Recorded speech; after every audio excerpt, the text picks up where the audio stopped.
Bonsoir et bienvenue sur votre chaîne lifestyle préférée. Aujourd'hui je vous propose de faire une petite review, voilà, un peu style booktuber. Voilà, on va faire des reviews en fait de livres, et pas n'importe quel livre, on va faire des reviews de livres de youtubeurs. J'inclus dans livre tout ce qui est livre. Logique. Pas calendrier, mais tout ce qui est BD aussi, manga forcément avec rire jaune, et aussi un peu des trucs un peu exotiques comme par exemple Icône de Natou. J'avais fait il y a quelques mois une review de quelques produits de youtubeurs, de quelques marques, et là je me suis dit pourquoi pas faire des reviews de livres parce qu'il y a un paquet et un nombre colossal de youtubeurs qui ont fait des livres. Tant mieux, j'ai envie de dire, je suis pas du tout de la team ouais, ils font tous des livres, mais pas du tout, pas du tout. Moi je suis très content que ça se développe comme ça. Je savais qu'il y avait beaucoup de youtubeurs qui avaient fait des livres, mais à ce point-là, tout le monde en a un quasiment. Tout le monde. Bon allez, c'est parti pour les reviews sur les livres de youtubeurs.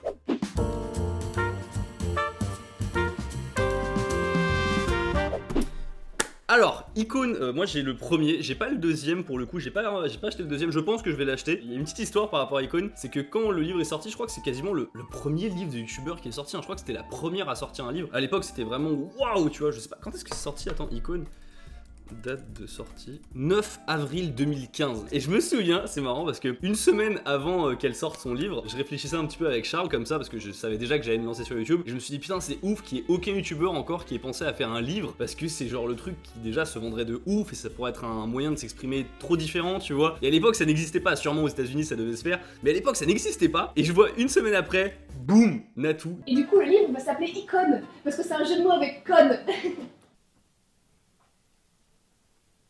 Merci Michel. Il y en a qui me disent que c'est Cyprien qui a sorti son truc avant. Je crois pas, hein. Si je me trompe, vous me corrigerez dans les commentaires, mais il me semble que c'est bien Natou qui a vraiment commencé, en tout cas qui a vraiment ouvert le bal pour moi de tous les livres de youtubeurs. Et ce qui est assez rigolo, c'est que mine de rien, ce livre de youtubeur est très différent. Chacun bien sûr a son univers, mais il n'y en a pas deux pareils. Avant que Icône 2 sorte, je pouvais pas dire qu'il y en avait deux pareils, mais voilà. C'est un livre parodie de magazine presse féminine. Clairement, je suis pas le public visé. Si vous voulez, elle se moque de certains trucs et j'ai pas la rêve de ces trucs-là parfois. Parfois je comprends, parfois je comprends pas. Là où on peut vraiment pas critiquer ce bouquin, clairement, quand tu regardes la qualité du papier, regardez comment c'est coloré là. Il y a pas une page pareille, tu vois ce que je veux dire, c'est bien délimité, il y a pas que du texte, tu vois, il y a énormément de shooting photos qui ont été faits. Tu sens qu'il y a énormément de taf. Le Icône 2 a l'air un peu d'être dans la même vibe, tu vois, sur le travail, donc vraiment, de ce côté-là, franchement, il y a rien à dire. Chez un kiosque, franchement, tu peux te faire avoir. Si tu connais absolument pas Natou, tu peux te faire avoir. Et je me demande d'ailleurs s'il y a des gens qui se sont fait avoir par ça et tout, ça aurait été extrêmement drôle. Je suis pas la personne vraiment visée par ça, mais ça fonctionne. Tout ce que je peux vous dire, c'est que ça fonctionne. Voilà.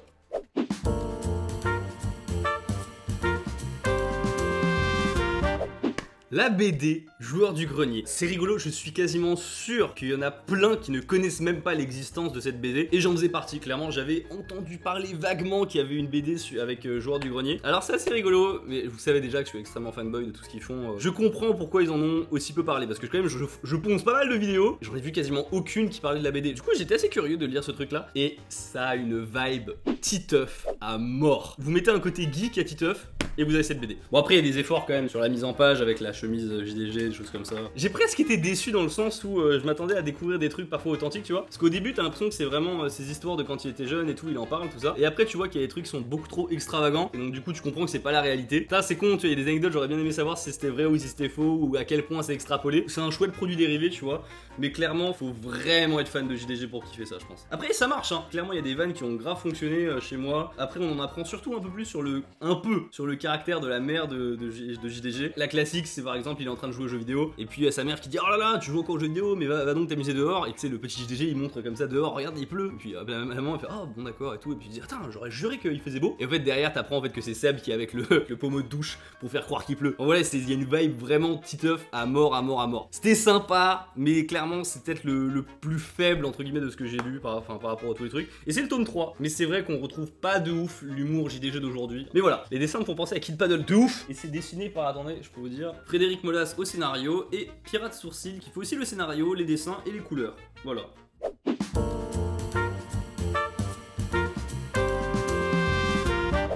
Le Monde à l'envers. Bah du coup Le Monde à l'envers, si vous connaissez pas, ils font des reprises de télé-réalité, enfin de tout ce qui se passe à la télé, parce que c'est pas forcément que des télé-réalités qu'ils font. Et j'aime beaucoup ce qu'ils font, ils se cassent vraiment la tête sur certains projets. Là vraiment faut avoir vu les vidéos pour comprendre ce qui se passe là-dedans. Quand je lis, j'ai besoin de réinterpréter les voix, tu vois, comme dans ce qu'ils font dans leurs vidéos. Et c'est vrai qu'au début c'était un petit peu un souci, et au bout d'un moment ça va, tu vois, tu fais naturellement les trucs. C'est beaucoup à base d'accent et de leur jeu d'acteur finalement leurs vidéos. Tu es prête pour ta transformation à être sublime, un peu dégueulasse. Donc c'est compliqué de retranscrire ça sur sur papier, je pense qu'il y a eu un énorme défi de ce côté-là. Ils mettent pas Christina Cordula dans une BD, ils mettent Christina Cordula parodiée par eux dans la BD. Vous voyez l'idée? Il était pas plus court que celui de la BD de JDG, tu vois, mais il m'a paru super court. Genre c'était 46 pages, j'ai dévoré ça. T'en apprends un peu plus, voilà, sur la vie de Sydney, des choses comme ça, des coulisses de tournage. J'ai vu qu'en fait ils disaient qu'il y avait une de leurs vidéos qui était cachée dans cette BD. Alors moi il y avait un truc qui m'avait fait beaucoup rire, c'était le personnage de Philippe Etchebest, Etchebest, hein, pas Etchebest, qui critique vraiment tout, tu sais, à chaque fois qu'il mange un truc, il dit c'est de la merde. Et à un moment il est à sa fête d'anniversaire. Vous appelez ça un gâteau? Moi j'appelle ça de la merde, c'est censé me faire plaisir. Il y a des trucs qui fonctionnent vraiment très bien. Après pour ce qui est du dessin, c'est cool parce qu'on reconnaît vraiment leur esprit. Faut vraiment avoir vu leur vidéo pour comprendre. Tu vois, quand t'as le personnage de Josette par exemple qui écrase les cartons, t'as pas vu la vidéo, tu comprends rien. Seul défaut entre guillemets, bon c'est pas vraiment un défaut parce que c'est un peu évident, mais si vous connaissez pas le monde à l'envers...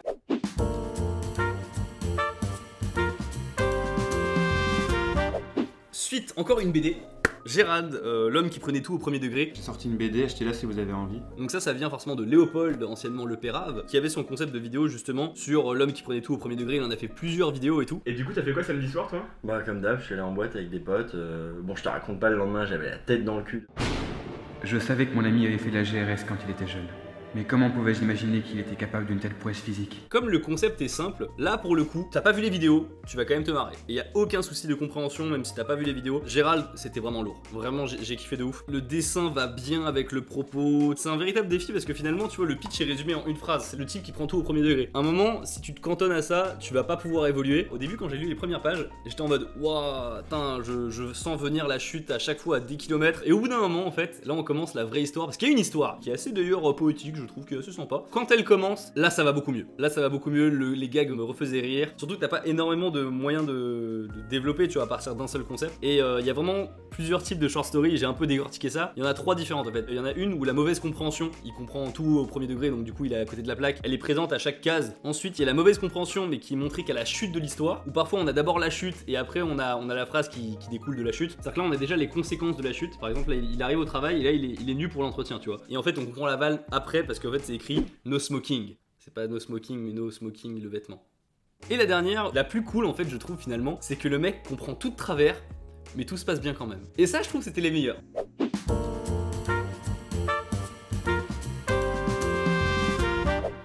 Toujours BD, écoutez, toujours BD, mais il y a beaucoup de BD. Hein. Nota Bene qui nous a fait une BD sur en fait des personnalités historiques qui sont pas très connues, parfois qui sont connues, mais du coup dont on ne connaît pas très bien l'histoire. Et il résume des passages forts en fait, des voilà, petites histoires, grands destins. Plein de personnalités historiques, c'est très bien raconté. Le dessin me fait beaucoup penser, hein, entre guillemets, à Astérix et Obélix. Enfin, comment dire, non, plus à Gaston Lagaffe en fait. En revanche, seul livre de tous où j'ai trouvé une faute d'orthographe.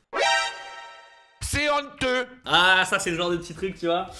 C'est bête, mais c'est le genre de petit truc qui est pas agréable, tu vois. Je suis pas un mec qui voit beaucoup les fautes d'orthographe, parce que j'en fais déjà beaucoup, mais j'étais en mode ah c'est con. Page 59, voilà, tout en reprenant rapidement, donc c'est rapidement, et du coup voilà. Surtout que c'est un truc sur lequel t'as sûrement dû bosser des heures durant, du coup ça doit te faire péter un câble. Nota Bene c'est marrant parce que je suis pas du tout sur YouTube, enfin je connais, tu vois, je connais, mais je suis absolument pas, j'ai dû voir quelques vidéos mais sans plus, et voir le côté historique comme ça, bah c'était cool. Même si vous connaissez pas le youtubeur, vous pouvez totalement y aller, c'est vraiment sympa, c'était cool, tu vois.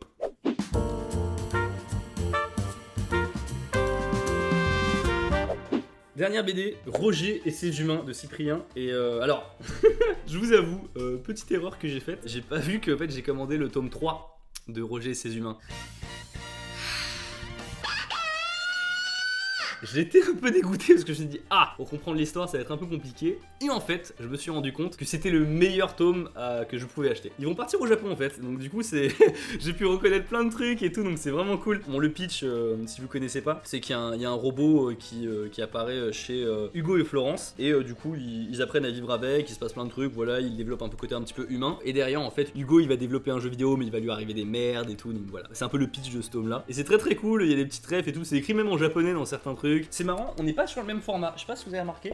Regardez, on n'est pas du tout sur le même format, et la BD est beaucoup plus conséquente. C'est plus long, c'est plus fourni. Tu sens qu'il y avait un peu plus l'amour de la BD là-dedans que dans les autres œuvres où t'as vraiment juste une BD simple. Mais voilà, ça fonctionne très bien. J'ai cru que j'allais avoir du mal, et pas du tout. C'est pour tous les âges, il y a vraiment aucun souci. Donc c'est pas un truc où tu vas apprendre des choses, hein, clairement. C'est que de la lecture détente, contrairement à par exemple Nota Bene, tu vois. Il y a un petit peu moins de poésie, c'est vrai que dans Gérald par exemple. La grosse différence, c'est que là il y a un scénario. Il y a même un esprit un peu manga à certains moments, je trouve. J'ai vraiment kiffé. Alors à voir peut-être sur les premiers tomes, mais moi franchement j'ai beaucoup kiffé. C'était vraiment lourd. Bon après, ce que je vous dis pas, c'est qu'il y a des trucs que j'ai lus ou achetés que je ne vous présenterai pas parce que j'ai pas aimé. Voilà.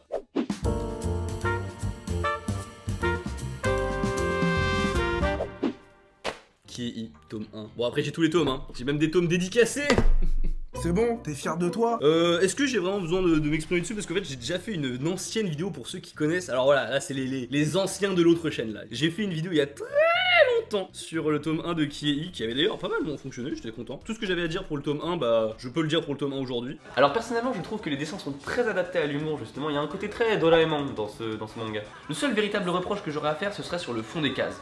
En fait ils sont assez rares et du coup je trouve parfois ça peut nuire à l'immersion qu'on peut avoir dans le manga. C'était peut-être la lisibilité au début qui était un peu difficile, tu vois. Ça jouait peut-être pas assez avec les cases ou dans les moments d'action. En conclusion, vous l'aurez deviné, j'ai vraiment aimé ce manga et je me suis encore plus amusé à essayer de le décrypter. Aujourd'hui tu vois, on a même un peu échangé sur certains trucs sur le manga, parce que je vais m'atteler à la tâche d'en écrire un. Il y a des trucs que je sais que je maîtrise bien, d'autres que je sais absolument pas faire. Pour moi vraiment le défi, en tout cas pour un manga, c'est vraiment de raconter une histoire, tu vois. Autant pour une BD tu peux faire des... Bah en vrai pour un manga aussi tu peux juste faire une page, un gag, mais franchement ça me fatigue en fait, j'ai envie de faire une histoire. C'est pour ça qu'en fait aussi le côté youtubeur c'est cool, parce que ça nous permet de faire des choses auxquelles on n'aurait jamais pu accéder normalement. T'as accès à plein de choses, pourquoi tu devrais te restreindre? On essaie de proposer chacun ses trucs et c'est stupide de brider ça en mode encore un livre de youtubeur. Voilà, c'est mon avis personnellement. Bah écoutez voilà, tome 1 de Kiei fait.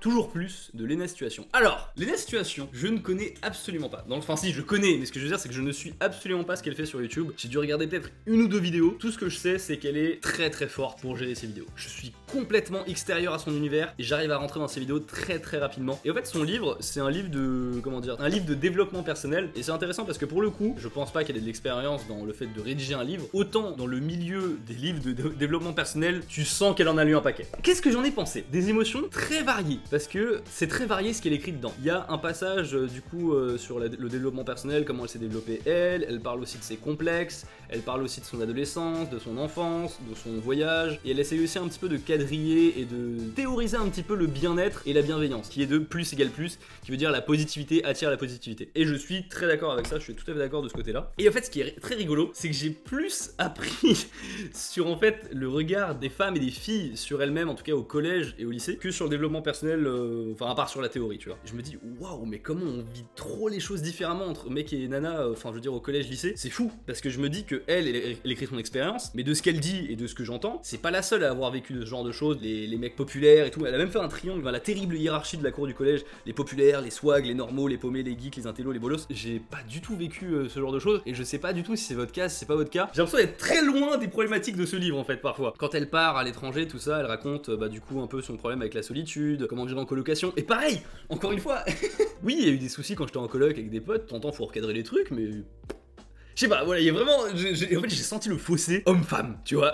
J'espère que vous prendrez pas mal ce que je viens de dire. J'ai appris plein de choses là-dessus, mais vraiment, j'ai senti ce fossé qu'il y a entre la perception, en tout cas, que j'ai eue, et sa perception, qui est partagée aussi par plusieurs personnes. Ça c'est un truc intéressant dont je voulais vous parler, c'est qu'elle parle aussi de ses crises d'angoisse, et c'est marrant, j'ai l'impression que les crises d'angoisse c'est un truc qui est pas autorisé chez les mecs. Et c'est pas qu'on a envie d'en faire et on peut pas en faire, mais c'est juste que je pense qu'on nous apprend plus à encaisser. Ça se trouve vous allez me dire, putain c'est super machiste, et tu vois forcément chez les mecs on nous laissait moins développer nos émotions et tout, nous c'était un peu vas-y, encaisse tu vois, t'es un mec encaisse. Et du coup c'est vrai que lire tu vois toutes ces comment dire, ces expériences de crise d'angoisse, comment les gérer, avoir des conseils là-dessus, ça me fait très bizarre. Et je sais pas si c'est un cas pour vous, peut-être que je suis conditionné comme ça, mais ça me dérange pas moi. Parce que, tu vois ce que je veux dire? C'est ça qui est trop bizarre, parce que moi ça me dérange pas de pas parler de mes émotions. Quand il faut se relever après des coups durs, là elle parle vraiment de quand il y a des coups durs dans la vie, il faut pouvoir se relever et tout. Je suis assez d'accord, je fais à peu près la même chose. Faut pas essayer de se focaliser sur le négatif, clairement ça va pas t'arranger les choses. Elle t'apprend à se focaliser sur le positif. Alors il y en a bien sûr qui vont râler, qui vont dire mais d'où elle se permet de raconter ça? Écoute, elle fait ce qu'elle veut, tu vois, elle fait ce qu'elle veut. Comment tu peux critiquer un truc qui va essayer de donner des trucs positifs aux autres? Enfin, je sais pas, voilà, c'est ma mentalité moi. Mes conseils pour rester positif après un coup dur, écouter des musiques de shonen et prendre un bain. T'es reparti à bloc, t'es en mode non mais c'est... Qu'est-ce qu'il y a? Qu'est-ce qu'il y a? Donc voilà, il y a des trucs très intéressants par rapport au body shaming, au fait de mieux voir son corps, et c'est un concentré de bienveillance. Moi j'ai vu les critiques là de machin, gna, je sais plus comment il s'appelait. Pour le contexte, Frédéric Becbédé a écrit dans Le Figaro un papier bien sucré-salé. Entre l'être et le néant, Léna Situation privilégie plutôt la seconde option. Oh, ça c'est le truc le plus gentil. 147 pages de vide, 19,50 € de perdu. Ça c'était moins cool. C'est une youtubeuse qui a envie de partager son expérience, qui a envie de raconter des trucs et qui a envie d'être positive. Pourquoi pas? Est-ce qu'il y en a qui l'ont lu par hasard? Il y en a qui l'ont lu là dans le chat ou pas? J'avais pas envie de le lire, mais maintenant oui. De tous, si j'en ai à recommander, bon j'élimine ceux où je suis trop fanboy, parce que je suis pas objectif. Gérald, où c'était vraiment lourd, et Léna Situation, voilà. J'ai pas été rémunéré, voilà, c'est pas de la pub ou quoi, mais j'aime bien faire ce genre de review et tout. Sur ce, bah écoutez, merci beaucoup d'avoir suivi cette vidéo. N'hésitez pas à lâcher un pouce bleu et à vous abonner. On est bien sur la chaîne Louis ici, pas Louis San, hein. Je vous vois, je vous vois. Je vous dis à la prochaine. Tchuss. Dive into you, and maybe I'll drown, but what can I do?